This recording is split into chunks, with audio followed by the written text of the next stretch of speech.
This podcast is supported by Siemens, your partner for industrial-grade AI.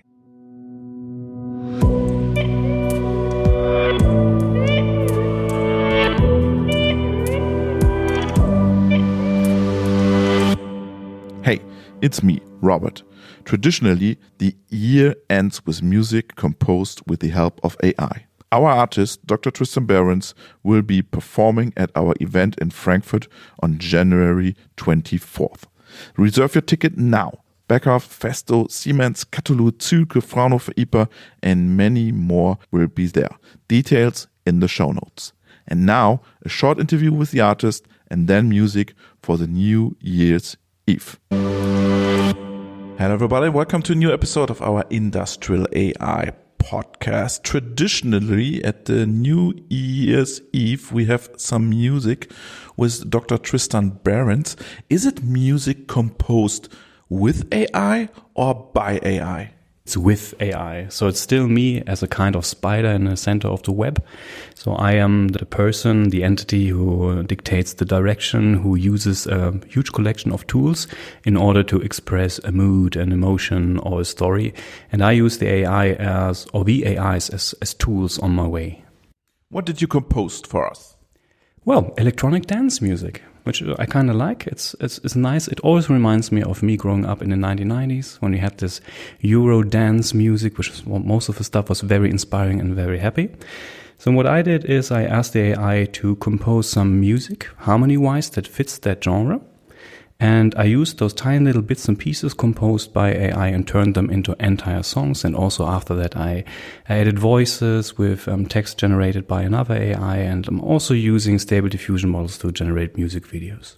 Explain us, please, a bit the technique behind this music composed with AI. Yeah, the background or the centerpiece is a tiny little GPT model that I have trained on so-called MIDI files, which are like text representations of music. More than 400,000 songs, I guess, trained also on harmony theory. And what this neural network does, similar to ChatGPT, it generates a text, but this text is a representation of a piece of music. And I would usually ask the AI to compose maybe like 20 such tiny little pieces, and then I will select the two best ones out of them, and then I turn those into songs. How does Gen AI change your daily work with the music? Well, it's easier for me to spend way more time on music, and the reason is that I'm always very, very inspired. There are never any roadblocks, never any obstacles that I have to overcome. If I am lacking ideas, the AI has ideas for me. If I need some inspiration as well, I use the inspiration from the AI. If I think I need another bass line, I would like to change the guitars here and there, AI is there for me, always giving me good ideas, good bass material that I turn into full songs. It's like a high density creative output over a long period of time on a day. When you imagine you are an artist, a DJ, for example, can you accept that the branch is a little bit afraid of AI? A few of them are afraid, but there are also a lot of them who are really curious about these things. And I think when we think about the music that is now very popular, I believe like a lot of them already use some generative AI, like embracing it. Being afraid, well, I don't know.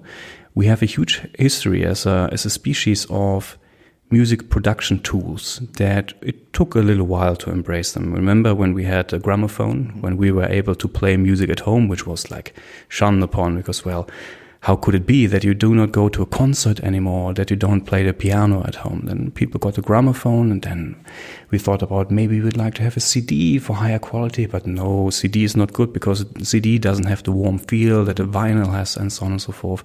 And now we're doing streaming music, and the same is in music production. When we started recording stuff instead of live playing, and we started to use the synthesizers, I think started around in the 40s and then really, really lifted off in the 1970s, when you had musical instruments that could play, I would say, all the instruments that already existed plus all the other ones that did not exist yet.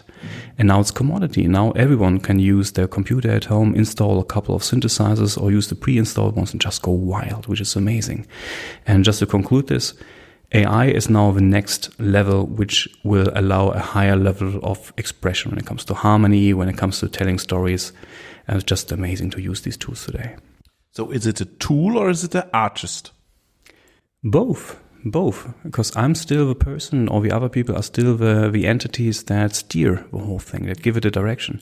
The problem nowadays with AI is those are not autonomous agents, and they are not really goal directed, especially in the field of creativity. And also, I would say they are a little inspired themselves, but the inspiration is usually a prompt, but it's not what happens around. So a few minutes ago, we had a very, very nice curry. It's a nice meal.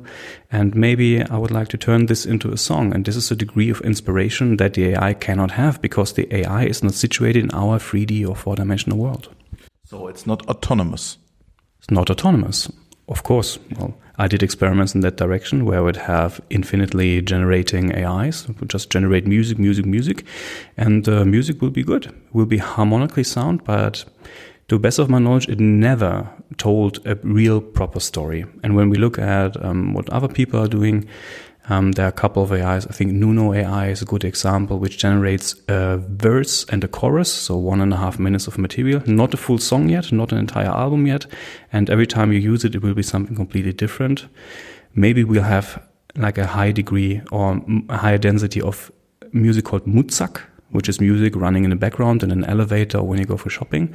But also I believe we go down the road that we have more AI augmented human creativity, and that's what I'm most amazed about. Thank you, Tristan. Let's listen to your newest song. Okay, let's play it.